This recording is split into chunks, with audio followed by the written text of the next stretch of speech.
You pick up your phone to check the time. A notification catches your eye. You scroll once, you click a video, and then you look up, and 45 minutes have completely vanished.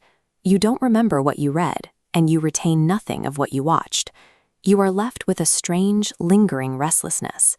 That feeling of disorientation is a deliberate design feature. Your attention is being actively harvested. This experience is the intended output of a system designed by engineers who study behavioral psychology and addiction science. Every interface you touch is an architectural choice aimed at specific neurological vulnerabilities, built to keep you on the screen for one more second, one more minute, one more hour. The modern conflict began in 2007. Millions of years of human biological evolution collided with mobile computing. Deep inside your brain is the nucleus accumbens. For human history, this reward center released dopamine to drive you towards survival, food, safety, connection. Dopamine is the molecule of anticipation. It rewards you for seeking out things of value. Silicon Valley hijacked that exact pathway using variable rewards. Every time you refresh your feed, you are pulling the lever of a digital slot machine. You never know if the next post will be boring, funny, or enraging. That unpredictability forces the brain into an endless craving loop. Dopamine is frequently misunderstood as the molecule of pleasure. In reality, it is the molecule of craving. It ensures you stay in a state of perpetual searching that never resolves into actual satisfaction. You are not feeling good when you scroll. You are feeling the desire to feel good. This timeline illustrates the wreckage of our attention. A study from UC Irvine found that after a single interruption, it takes an average of 23 minutes and 15 seconds to regain deep focus. Today, the average person on a screen switches tasks every 47 seconds. Every single switch carries a biological tax. Your prefrontal cortex must completely reset.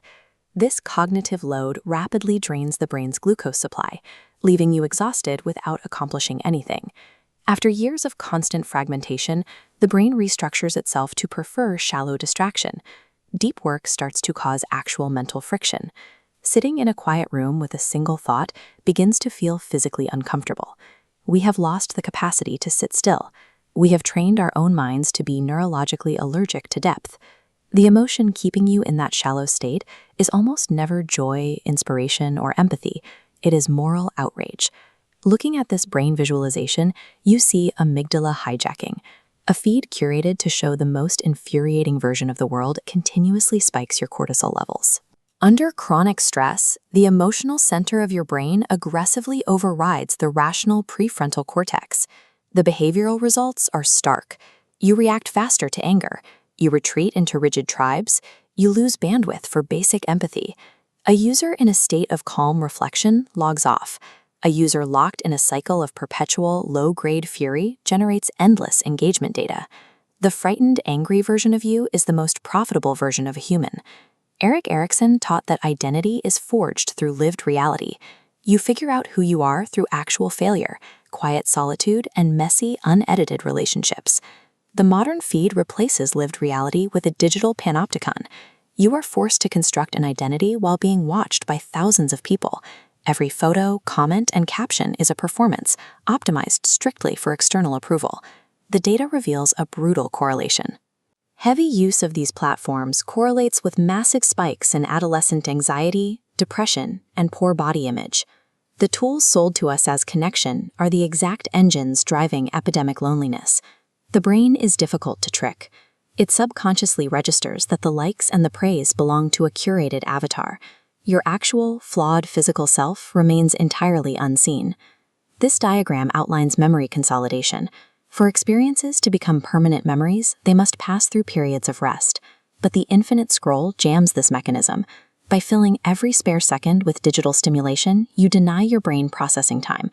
The experiences simply evaporate. The result is a state of content erosion. You take in a massive volume of information daily, but the lack of quiet processing time means you retain almost none of it. A life documented is entirely separate from a life lived. A mind that never pauses to sit in silence is effectively erasing its own existence. Escaping the machine begins with a clear awareness of its architecture. You cannot fight a system you cannot see. Neuroscience dictates the protocol for recovery. Guard the first hour of your morning from screens. Let your brain wake up on its own terms.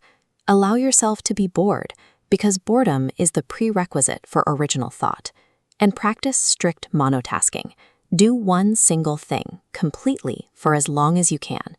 Centuries before the smartphone, philosopher Blaise Pascal observed that humanity's problems stem from the inability to sit quietly in a room alone. Attention is the absolute foundation of your reality. It is the only medium through which you will ever experience your life, your loved ones, and your time on this earth. Protecting it is the most radical, necessary act of rebellion left to us.